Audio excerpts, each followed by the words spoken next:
بلاخر ډونلډ ټرمپ ایران ته خپل هار تسلیم کو او صرف هار تسلیمول نه بلکې کوم تاثر به چې د پاکستان باره کې جوړو چې پاکستان د امریکا غلامي کوي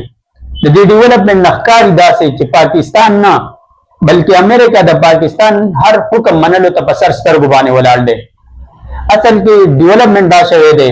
چې کوم مکه معاهده شوی د پاکستان ترکی سعودي عرب په منځ کې په 7 اگست باندې په هغې باندې تر اوسه پورې د امریکن آفیشل طرف نه څه بیان نه و راغلی چې آیا مونږ دې معاهدې سره ودرېږو که نه د دې مونږ خلاف ودرېږو. اوس د ډونلډ ټرمپ طرف نه بیان راغلی دی په ایکس اکاونټ باندې هغه ټویټ کړی دی او ویلي دا دي چې دا معاهده یو جرأتمندانه سټپ دی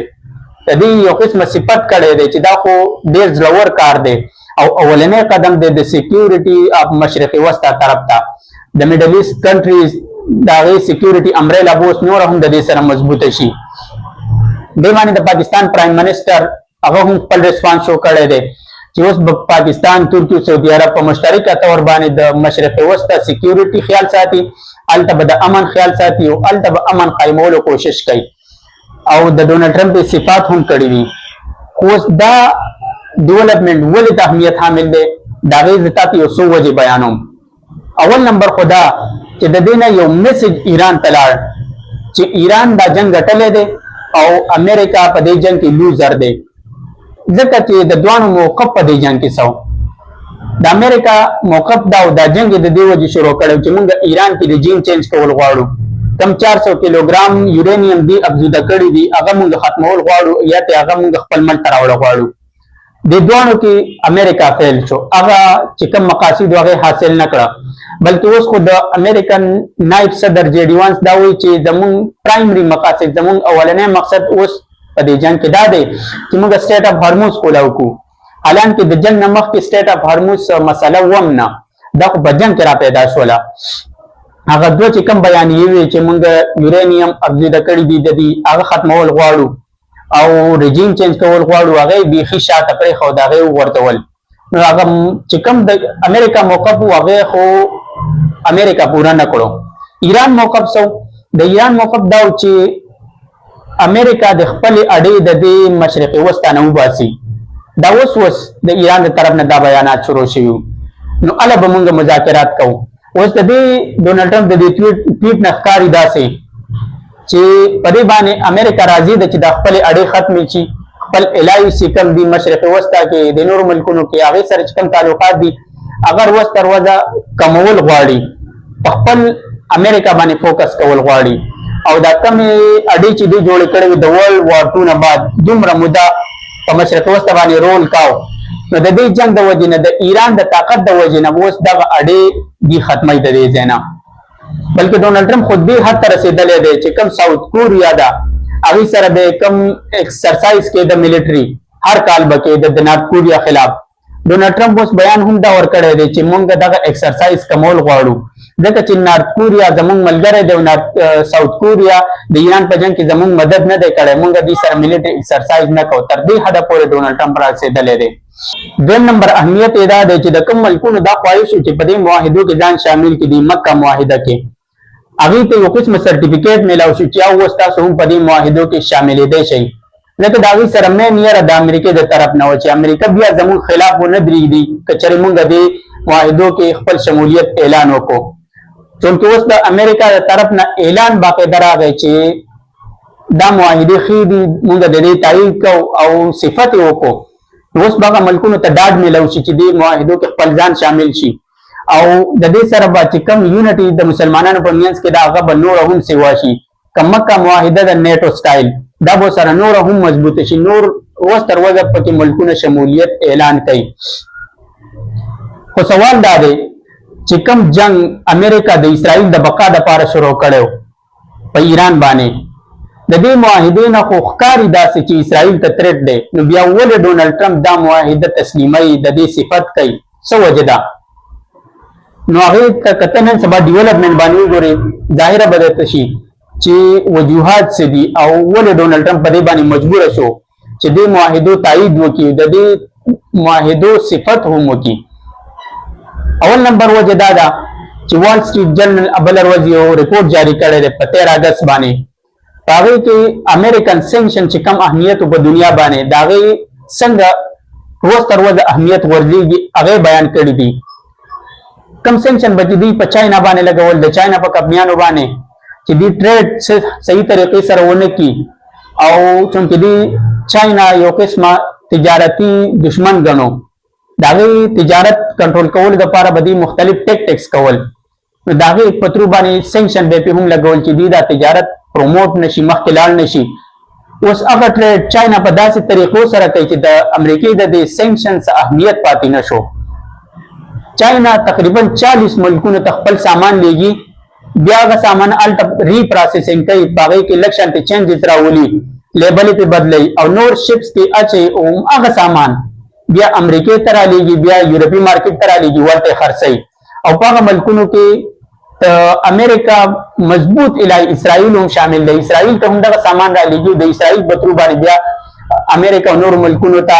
دغه سامان باغې په مارکیټ کې خرڅي چې دا غوښنه چاینا ته تقریبا 300 ارب ډالر نه زیات پیدا کیږي. د دې نخکاری داسې چې د سینکشن په ترو باندې امریکا به کم رولینګ او په دنیا باندې دا غي اهمیت روز تر ورځ ختمېدو والا دی دا غي زوال راغلی دی. دویم نمبر دا چې کم رشیا باندې سینکشن لګولیو نو رشیا هم داسې طریقې راایستې دي چې کم اوس مخکې به تجارت کو رشیا او چاینا د انډین اوشن په ترو باندې راتله بیا سویس کینال نه بیا یورپی مارکیټ ته دغه شان چاینا ته اوږده لاره او تقریبا 25,000 کیلومتر یا 20,000 کیلومتر اوس هغه لاره دي ځان ته لنډه کړې هم ده او چې کم سینکشن په دې باندې لګېدلي هغې بایپاس هغې اوس په اسانه طریقې سره بایپاس کولی هم شي. اوس چاینا او رشیا چې کم نارترن سی روټ دی په هغې باندې تجارت کوي دغې خو یو فایده دا ده چې یو لاره لنډه ده بله دا چې روز تر ورځه به په هغه ځای باندې د دې دواړو کنټرول سیوا کېږي نو ان فیوچر کې به امریکا ته دا یو غټه مسله جوړه شي فرض کا بیا الټا امریکا تجارت کول غواړي نو بیا به ټیکس ادا کوي رشیا ته او چاینا ته د رشیا او چاینا په انډر کې به بیا خپل تجارت کوي نو دیو جن امریکا ته دا هم یو تھریټ دی. نو امریکا دا محسوس کړه چې کم ټول فوکس په ایران باندې کړی دی میزایل مې هم دلته ختم کړلې ځکه د امریکا چې کوم وزیر دفاع دی هغه دا بیان دی چې تقریبا 85% میزایل چې کوم اکوپمنټ او اسلحه وا هغه امریکا سره کم شوې ده لږ اسلحه پاتې ده. نو کچره چاینا په تایوان باندې حمله وکړه یا رشیا په یوکرين باندې حمله نورې هم مضبوطه کړي بیا به د امریکا سره هغه طاقت نه وي چې چاینا له جواب ورکړي یا رشیا له جواب ورکړي نو چې کوم سپرمیسی دا هغه په دړان باندې راوغورځيږي او ختمه بشي. دیو جنا اوس د خپل فوکس بدلول غواړي د ایران طرف نه پیسفیک اوشن طرف ته انډین اوشن طرف ته چاینا او رشیا طرف ته ځکه چې دې ځان ته د ایران اوس زیات غټ ټریډ دا محسوسوي چې رشیا او چاینا موږ باندې حمله ونه کړي زموږ مفادات باندې حمله ونه کړي زموږ تجارت باندې بیا ټیکسز ونه لګوي هغې ټارګټ نه کړي نو ایران یو 60% او راشا توجه وکړه په چاینا باندې ځکه هغه یو سپر پاور ایمرج کېدو والا دی هغه په دې دنیا باندې کنټرول حاصلول والا دی او زموږ ډالر راغورځېدو والا دی او که چېرې دا ډالر د امریکا راوغورځېد امریکن سپرمیسي ختمه شوله. نو لہذا امریکا سره اوس دومره طاقت نشته دی چې د دې میډل ایسټرن کنټري دې عربي ملکونو حفاظت وکړي د دې سکیورټي ذمہداري چې کم اغوښتې وه هغه پوره کړي او د عربي ملکونو په هم اعتماد ختم شوی دی.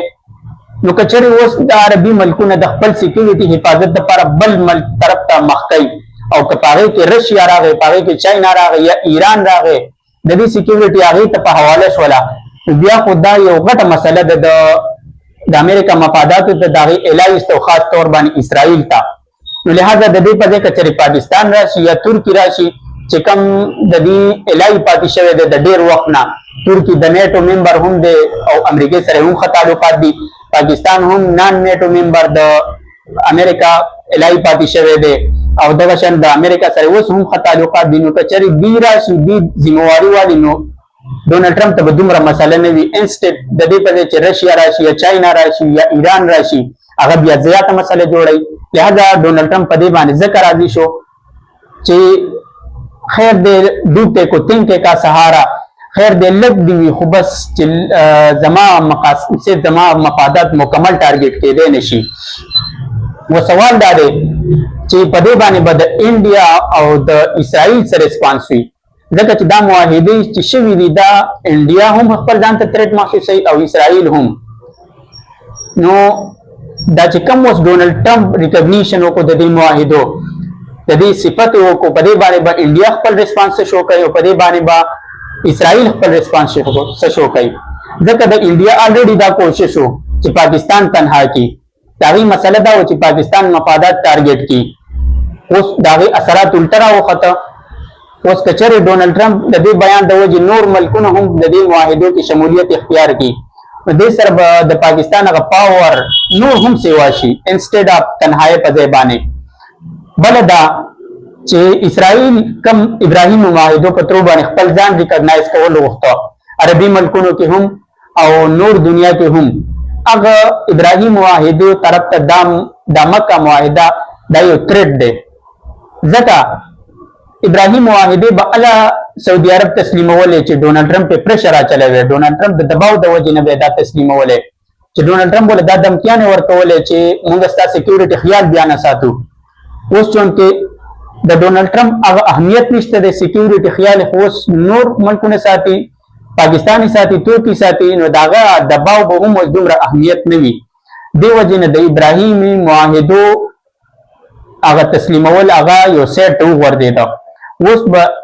اسرائیل تسلیمول خو څه بلکې اسرائیل ته به یو خطر نور هم سیوا شي د دې درېوانو ملکونو طرف نه. ځکه داغه ملکونه دي چې تر اوسه پورې اسرائیل ریکګنایز کړی هم نه دی، اسرائیل یو ریاست منی هم نه. اوس تاسو څه رایه ده چې د امریکا په سټیټمنټ باندې د ډونلډ ټرمپ په دې بیانیه باندې به د اسرائیل او د انډیا افیشل ریسپانس وي؟ تاسو سره د خپل رائے په کمنټ سیکشن کې ولیکئ. تھینک یو. الله حافظ.